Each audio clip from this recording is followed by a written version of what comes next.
Shalom Bapak, Ibu, Saudara-saudari yang terkasih di dalam Tuhan. Kita akan kembali melanjutkan renungan firman Tuhan dalam topik Sola Fide. Bagian firman Tuhan yang akan membantu kita memahami lebih jauh tentang topik ini terambil dari Matius pasal 5 ayat 45 terjemahan baru kedua yang berbunyi demikian. Dengan demikian, kamu menjadi anak-anak Bapamu yang di surga, sebab Ia menerbitkan mataharinya bagi orang yang jahat maupun orang yang baik, dan menurunkan hujan bagi orang yang benar maupun orang yang tidak benar. Bapak, Ibu, Saudara-saudari yang terkasih di dalam Tuhan, penekanan yang diberikan oleh Yesus dalam Matius pasal 5 ayat 45 adalah Allah memberi anugerahnya, yaitu hujan dan matahari, kepada orang-orang benar dan tidak benar tanpa membeda-bedakan.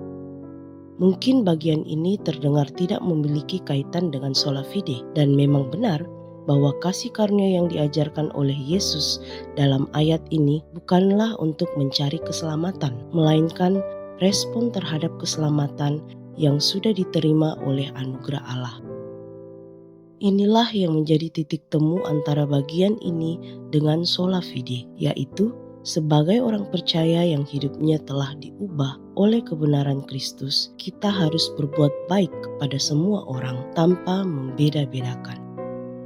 Pokok ajaran sola fide menyatakan bahwa keselamatan adalah kasih karunia Allah yang hanya diterima melalui iman, bukan berdasarkan usaha manusia. Kasih karunia yang dimaksudkan adalah kemurahan Allah yang sebenarnya tidak layak diterima oleh orang berdosa. Tetapi ini bukan tentang kita sebagai penerima anugerah, melainkan tentang Allah yang memberikan anugerah itu kepada kita. Dalam Injil, Yesus Kristus memberikan sebuah perintah untuk mengasihi musuh dan berbuat baik kepada semua orang sebagai respon atas anugerah Allah, dan bukan cara untuk mendapatkan keselamatan. Jadi, ketika kita berbuat baik dan menunjukkan kasih yang besar kepada sesama kita, itu adalah wujud dari iman yang sudah kita terima dari Allah dengan cuma-cuma.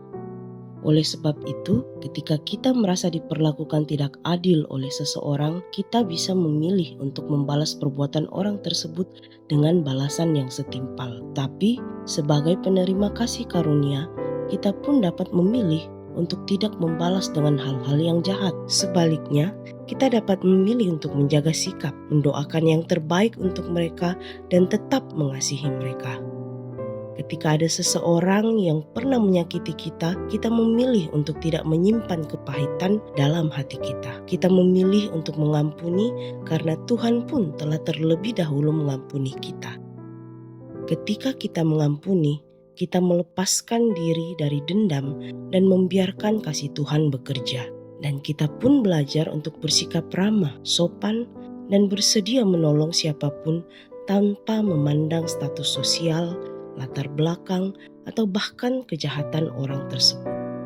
Kiranya kita dapat terus mengingat bahwa setiap perbuatan baik yang kita saksikan kepada dunia ini adalah buah dari keselamatan yang sudah kita terima, bukan cara untuk mendapatkan keselamatan tersebut. Kiranya firman Tuhan hari ini boleh menguatkan kita. Amin. Pertanyaan untuk kita renungkan bersama. Apakah kita percaya bahwa Allah menunjukkan kasih dan kemurahannya kepada semua orang tanpa memandang perbuatan mereka? Bagaimana kita dapat menunjukkan kasih dan kemurahan kepada orang lain seperti Allah menunjukkan kasih dan kemurahannya kepada kita? Mari kita berdoa.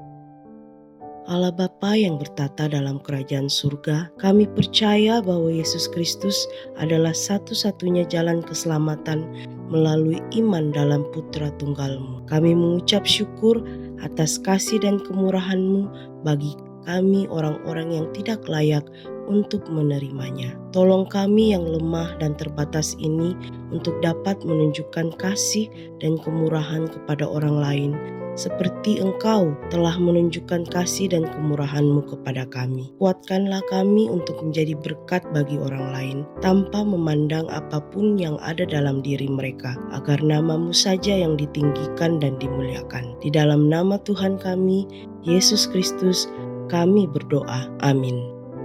Demikianlah renungan kita bersama pada hari ini. Kiranya kita boleh terus bertumbuh setiap hari di dalam Tuhan. Amin.